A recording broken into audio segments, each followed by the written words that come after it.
Alright, so Gilbert Burns had some interesting things to say. I made a short about this.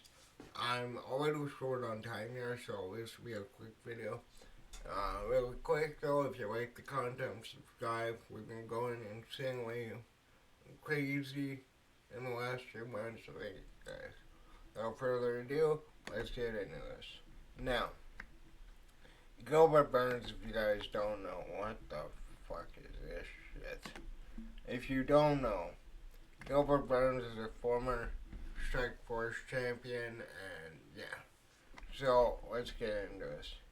Gilbert Melendez considers himself as well educated about the sport of MMA as anyone in the industry, so he thinks the following advice should carry weight.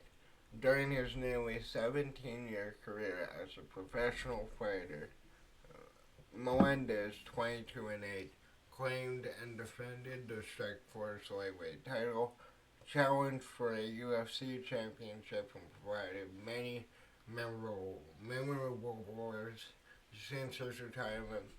He has dabbed in management, TV analyst work, currently runs his own regional promotion in California, and still holds deep connection with many key players of the sport.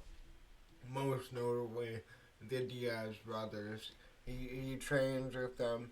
They came up together, and yeah. His exit from active competition into retirement been largely seamless.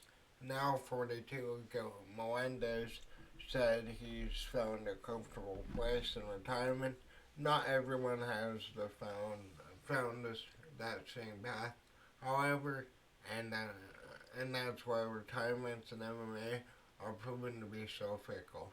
Melendez doesn't like to see that. He said and cautions the next wave of fighters. One second here.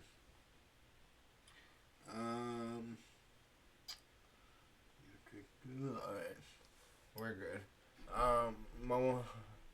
Melendez doesn't see that. He says and cautions the next wave of athletes to be more forward thinking when it comes to life after retirement.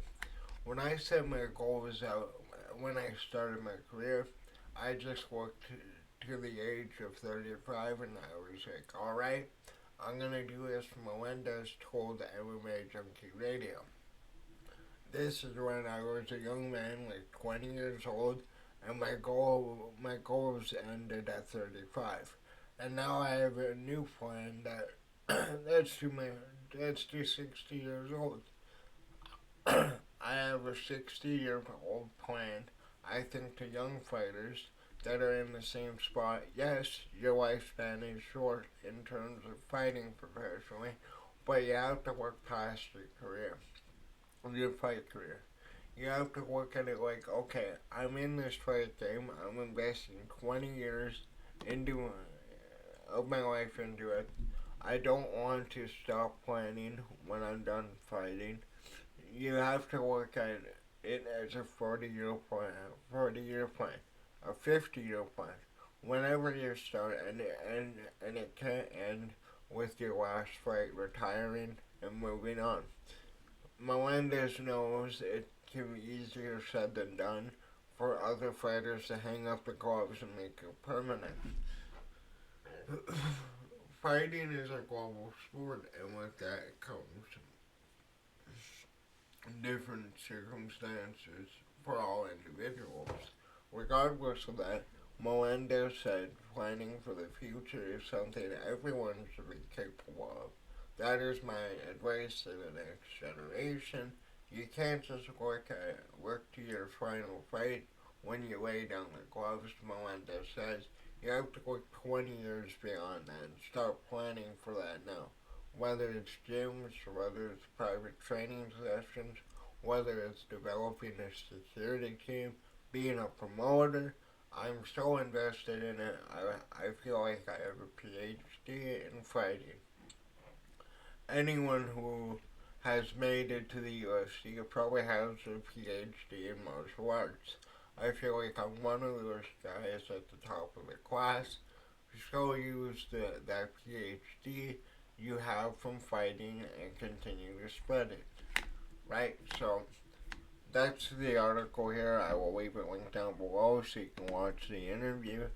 But okay, you can go, and we talked about this in recent videos. You know, guys like Tony Ferguson, BJ Penn, I would want Justin Gaethje in there.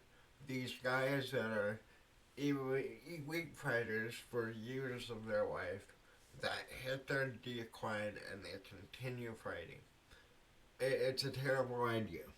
For financially, career wise in MMA, and most important, physically. You know, you don't get rid of CTE, you don't get rid of concussions. You need to be, like Gilbert Melendez said, have a 50-year plan. You know, John Jones is talking about going into movies. Francis Ngannou has already been in movies. Um, Countless other stars. Randy Couture, he made it big with the Expendable series. You know, they just did their fourth one. They might even do a fifth one or a sixth one. It wouldn't surprise me. But, like, it pains me when I see my favorite fighter. You know, Rampage Jackson. It's probably my all-time favorite fighter. He held on too long. He went to Bellator, and he went up to heavyweight. With all respect to Rampage Jackson, he did let himself go. And at that point, if you just are going in there for a paycheck, you could be doing so much more. Now Rampage has his podcast. He has his chain business. You know, this is from Jackson Jewelry. I really like it. That's not a promo, but maybe it is. So, like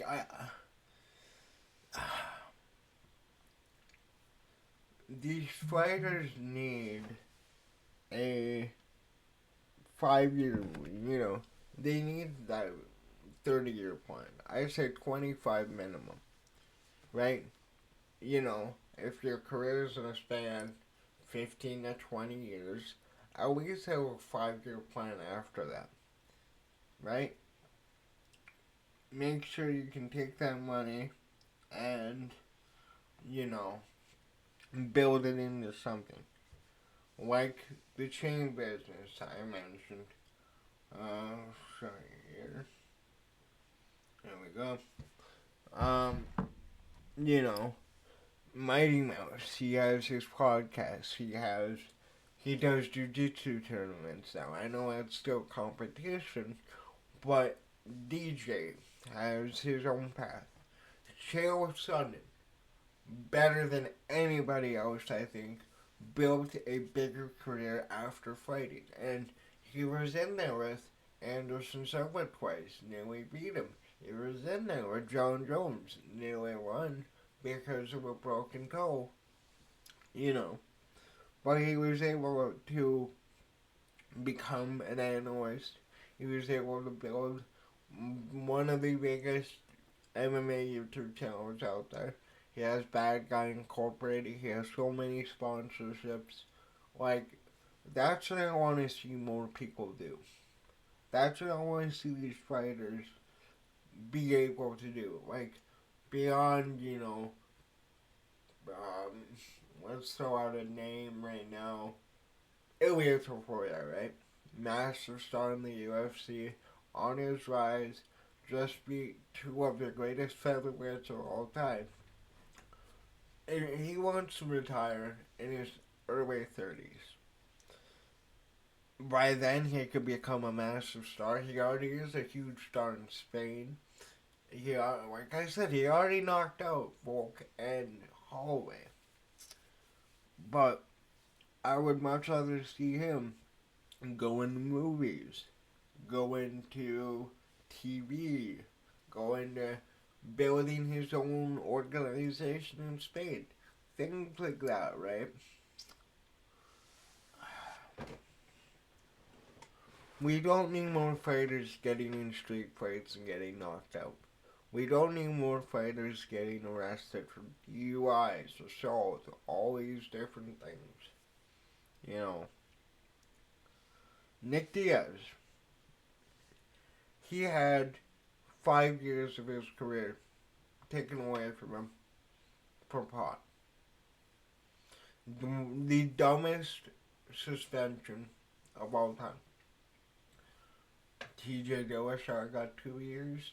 John Jones got 2 years. Khalil Roundtree tested positive, had a 6 month suspension, and then was put into a title fight. Right?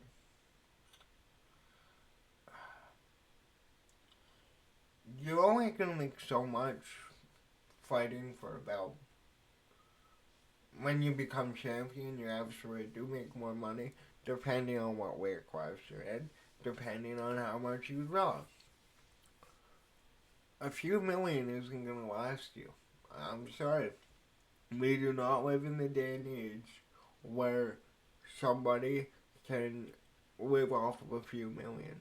You gotta invest that. You gotta do all these different things. Have that 50-year plan that Gilbert Burns said. But, like I said, I gotta keep this video short. Let me know in the comments, what do you think about what Gilbert Burns said?